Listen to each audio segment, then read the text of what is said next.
Hello friends, welcome back to my new blog. तो friends, कैसे हैं आप लोग? आई होप आप सभी सही होंगे। तो फ्रेंड्स, आज हम लोग आए हैं जोधपुर में मेहरगढ़ का किला देखने के लिए। तो चलिए चलते हैं और ये है इसका मेन गेट। और जैसे ही हम लोग किले के अंदर एंटर करते हैं, सबसे पहले हमें टिकट लेना होता है, जो कि 200 रुपये का है और बच्चों का 100 रुपीज़ का है। किले में अंदर जाने के लिए दो रास्ते मिलेंगे आपको। एक तो ये है जिसमें आप खुद से चल के जा सकते हैं, और दूसरा यहाँ पर लिफ्ट भी लगी हुई है, आप लिफ्ट का भी इस्तेमाल कर सकते हैं। और जैसे ही हम इस किले के दूसरे गेट से बाहर निकलते हैं, तो ये देखिए राइट हैंड पे यहाँ पर एक बहुत बड़ी सी भव्य सी तोप भी रख रखी है। ये दुश्मन को रोकने के लिए, जैसे ही किले के अंदर दुश्मन आएगा उसको यहाँ सबसे पहले नीचे ही रोक दिया जाए, किले में अंदर ऊपर ना जाने दिया जाए। ये देखिए कितना भव्य विशाल किला है भाई, बहुत बड़ा किला है ये देखिए। इसकी दीवारें देखिए कितनी प्राचीन है और कितना मजबूती से किला बनाया गया है। ये देखिए बहुत ही खूबसूरत है ये, और ये यहाँ का जोधपुर का बहुत बड़ा किला है। और तीसरे गेट से बाहर निकलते ही कुछ इस तरह का नज़ारा देखने के लिए मिलता है किले का। ये देखिए कितना भव्य और विशाल किला है ये। और ये किले का चौथा और मुख्य दरवाजा है। और ये देखिए यहाँ से हाइट है ऊपर जाने के लिए, और ये बिल्कुल एकदम सीधा जाके ना, यहाँ पर दरवाजा नहीं बनाया गया है किले का, थोड़ा सा घुमा के बनाया गया है। और ये इसलिए करा गया है यहाँ पर कि देखिए जब दो राजाओं की लड़ाई हुआ करती थी, तो वो एक दूसरे के किले में प्रवेश करने के लिए अपने हाथियों को शराब पिला के लेके जाया करते थे, और उनका दरवाजा जो होता था वो तोड़वाते थे किले में अंदर प्रवेश करने के लिए। बट यहाँ पर ऐसा नहीं है, घुमावदार है दरवाजा, और दरवाजे के ऊपर बड़े बड़े कीले लगे हुए हैं। जैसे ही हाथी नीचे से ऊपर आएगा शराब पी के और वो मदमस्त होगा हाथी, तो सीधा दरवाजे में नहीं टकराएगा, और जैसे ही वो टर्न होगा उसकी स्पीड कम हो जाएगी, और दरवाजे के बड़े बड़े कीलों में उसका सर लगेगा, और वो वापस जाकर अपनी ही सेना को कुचल देगा। और ये यहाँ के लोकल आर्टिस्ट हैं, जो कि पधारो हमारे देश, यहाँ का लोकगीत जो कि बहुत ज़्यादा फेमस है, वो गा रहे हैं। ये किला भारत के बड़े विशाल किलों में एक है, और इस किले की अपनी एक कहानी भी है, क्योंकि इस किले को ना शापित किले के नाम से भी जाना जाता है। कहा जाता है कि जब जोधा राव को किले की स्थापना करनी थी, तो उन्हें ये जगह बहुत पसंद आई, और यहाँ पर ना एक ऋषि मुनि रहा करते थे जिनका नाम चिड़ियानूर था। उन्हीं के नाम से इस जगह को जाना जाता था। जब राजा को ये जगह बहुत पसंद आई, तो राजा ने ऋषि से ये जगह खाली करवाने के लिए बोला, लेकिन ऋषि क्रोधी हो गए। उन्होंने मना किया कि मैं ये जगह खाली नहीं करूँगा। तो राजा को बहुत गुस्सा आया, और उन्होंने ठान लिया कि मुझे किला यहीं पर बनाना है। तब ऋषि ने ये जगह खाली की, और जाते जाते राजा को श्राप दिया कि जिस पानी की वजह से, और यहाँ पर ना बहुत ज़्यादा हरियाली थी, उसकी वजह से राजा को बहुत पसंद आया था, और पानी भी बहुत था यहाँ पर। तो ऋषि ने कहा कि जिस पानी की वजह से तुमने इस जगह को मेरे से खाली करवाया है, वही पानी सूख जाएगा। तो ऐसा हुआ भी। थोड़े टाइम बाद यहाँ पर जितनी भी हरियाली थी वो भी खत्म हो गई, और पानी भी सूख गया। तब राजा बहुत परेशान हुए। फिर उन्होंने उन ऋषि मुनि से माफ़ी मांगी। जब ऋषि से माफ़ी मांगी, तो ऋषि ने एक उपाय बताया, और वो शांत भी हो गए ऋषि। तो उन्होंने बोला राजा को कि अगर कोई व्यक्ति अपनी इच्छा से इस दुर्ग के किले के नीचे अपनी प्राण दे देगा, तो यह किला फिर दोबारा से हरा भरा हो जाएगा। यहाँ की चारों तरफ की जो जगह थी, पानी भी आ जाएगा और हरा भरा दोबारा से हो जाएगा। तब एक व्यक्ति राजा राम थे, जिन्होंने अपनी इच्छा से ये स्वीकार किया और अपने प्राणों का बलिदान दिया। तब उसके बाद इस किले की स्थापना हुई, इसलिए इस किले को शापित किले के नाम से भी जाना जाता है। यहाँ पर ये पालकियाँ भी रखी हुई हैं। देखिए इनको ना रानी इस्तेमाल किया करती थी, और ये बंद पालकी हुआ करती थी रानियों के लिए, कि उन पे किसी पुरुष की नज़र ना पड़े। और राजाओं के लिए खुली पालकी हुआ करती थी, और इन पे भी नक्काशी का काम किया गया है, अच्छी से कलाकारी की गई है। ये देखिए सोने का भी वर्क किया हुआ है इन पे, सोने का हाथी वर्क, और लकड़ी पे भी काम किया गया है। ये देखिए कितनी खूबसूरत खूबसूरत पालकियाँ रखी हुई हैं यहाँ पर। ये राजाओं के लिए हुआ करती थी खुली पालकियाँ। और ये हुक्का है जिसे राजा युद्ध में भी लेके जाया करते थे।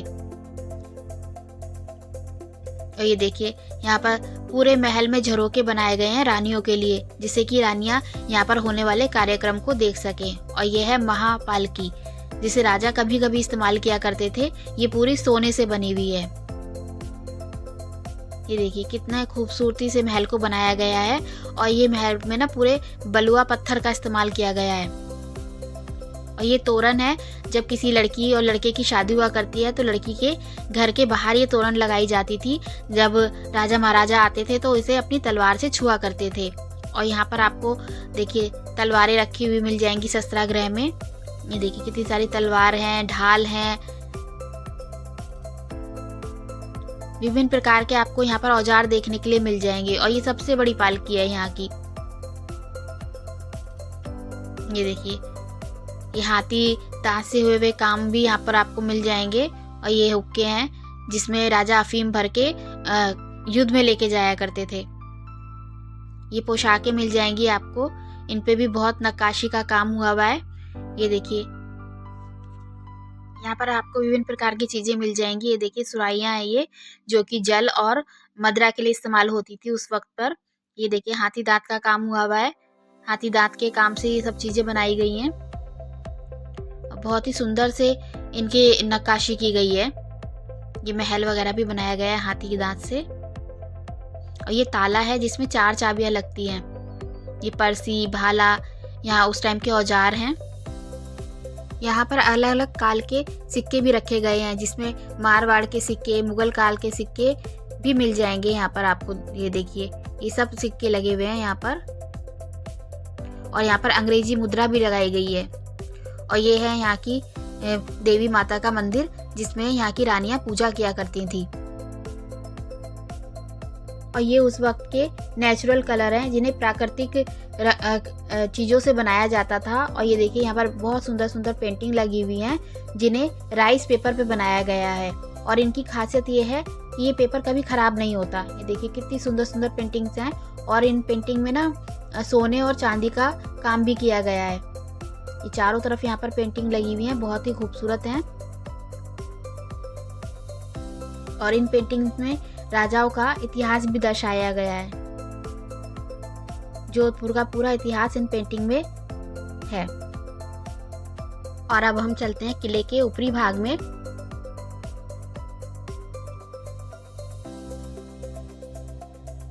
और ये शीश महल है, इसमें रंग बिरंगे शीशों से इस महल को सजाया गया है। और यहाँ पर अलग अलग विभिन्न प्रकार के आपको देवी देवता के चित्र भी मिल जाएंगे। और ये महल इस तरह से बनाया गया था कि इसमें अगर मोमबत्ती या दिया जला दिया जाए तो पूरा महल जगमगा जाता था। बहुत ही खूबसूरती से इस महल को बनाया गया है। देखिए कितना खूबसूरत महल है ये, रंग बिरंगे शीशे लगे हुए हैं इस महल में। और ये पोशाक हैं राजाओं की, जिन्हें राजा पहना करते थे। देखिए अलग अलग तरह के राजाओं की पोशाक और रानियों की पोशाक भी है यहाँ पर। ये है इस किले का सबसे खूबसूरत महल, जिसे फूल महल कहा जाता है। यहाँ पर राजाओं की सभा होती थी और नृत्य डांस किया करती थी, संगीत कार्यक्रम हुआ करते थे।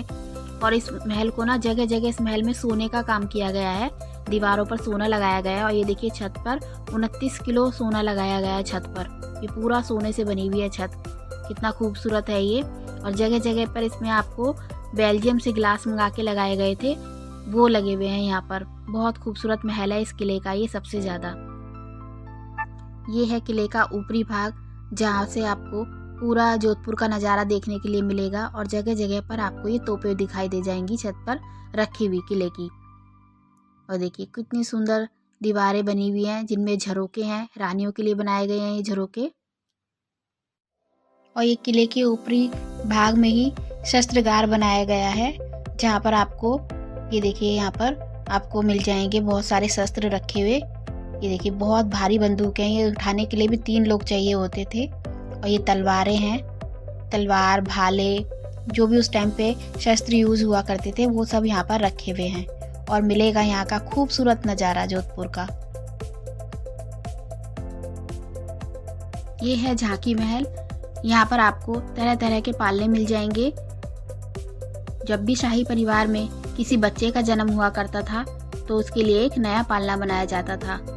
ये देखिए कितने सुंदर सुंदर पालने रखे हुए हैं यहाँ पर। और करंट में जो राजकुमार थे यहाँ पर, उनका भी पालना है जो कि बिजली से चलता है। ये देखिए ये इलेक्ट्रिक पालना है, बहुत ही खूबसूरती से इसको बनाया गया है। देखिए कितना सुंदर है और बहुत बड़ा भी है ये पालना।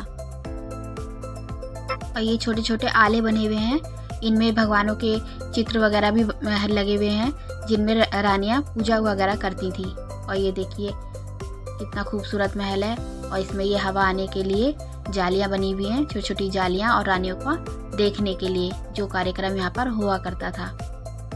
तो फ्रेंड्स, आपको वीडियो कैसी लगी? वीडियो पसंद आई तो लाइक शेयर ज़रूर करके बताइएगा। और किला आपको कैसा लगा? अगर किला पसंद आए तो प्लीज़ वीडियो को शेयर भी ज़रूर कर दीजिएगा और सब्सक्राइब भी ज़रूर कर दीजिएगा। ये देखिए, जब किले से बाहर निकलेंगे तो ये छोटी सी दुकान पड़ती है, यहाँ से आप यहाँ की वस्तुएं खरीद सकते हैं। तो फ्रेंड्स, मिलते हैं हमारी नई वीडियो में। तब तक के लिए जय श्री राम।